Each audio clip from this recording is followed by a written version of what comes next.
अस्सलाम वालेकुम नाज़रीन, मेहरान टीवी सां गॾु मां आहियां सरदार अली लाको। सभ खां पहिरियां हिकु नज़र हेडलाइंस ते।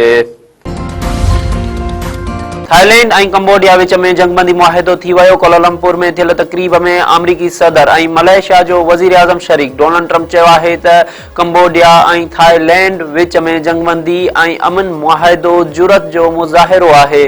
तारीख़ी मुआहिदे सां जंग जो ख़ात्मो ईंदो ऐं अमन थींदो। सॼी दुनिया में अमन चाहियां थो। तक़रीब खे ख़िताब कंदे अमरीकी सदर वधीक चयो आहे त हिन वक़्त ताईं 8 जंगियूं रोकरायूं आहिनि। पाकिस्तान ऐं भारत विच में जंग मुंहुं रोकराई। असां जंगियूं न पर वापार चाहियूं था। पाकिस्तान जो वज़ीर आज़म ऐं फील्ड मार्शल अज़ीम माण्हू आहिनि। वज़ीर आज़म शहबाज शरीफ चयो आहे त बलोचिस्तान जी तरक़ी पाकिस्तान जी मजमूई खुशहाली सां ॻंढियल आहे। सभई सूबा हिकु ख़ानदान आहिनि। बलोचिस्तान खे तरक़ीअ में बराबर जो हिसो वठणु घुर्जे। बलोचिस्तान नेशनल वर्कशॉप खे ख़िताब कंदे वज़ीर आज़म शहबाज शरीफ चयो त बलोचिस्तान एराज़ीअ जो लिहाज़ खां पाकिस्तान जो सभ खां वॾो सूबो आहे। बलोच अॻुवाण रज़ाकाराना तौर ते पाकिस्तान में शामिल थियण जो फ़ैसिलो कयो। बलोचिस्तान जी सक़ाफ़त, तारीख़ ऐं रवायतूं उन खे मुनफ़रद बणाइनि थियूं।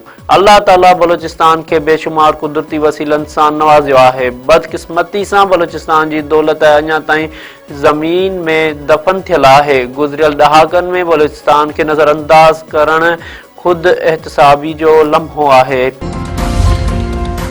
मेडिकल कॉलेज ऐं यूनिवर्सिटियुनि में दाख़िलाउनि लाइ MD कैट टेस्ट जारी। IBA यूनिवर्सिटी सखर जे इंतज़ाम हेठि सिंध में 10 इम्तिहानी सेंटर क़ाइम। कराची, हैदराबाद, जामशोरो, मीरपुर ख़ास, नवाबशाह, सखर, लाड़काणो ऐं जैकबाबाद में हिक ई वक़्तु टेस्ट। IBA यूनिवर्सिटी सखर जे VC आसिफ अली शेख चयो आहे त सिंध में 33,174 उम्मीदवार टेस्ट में हिसो वठी रहिया आहिनि।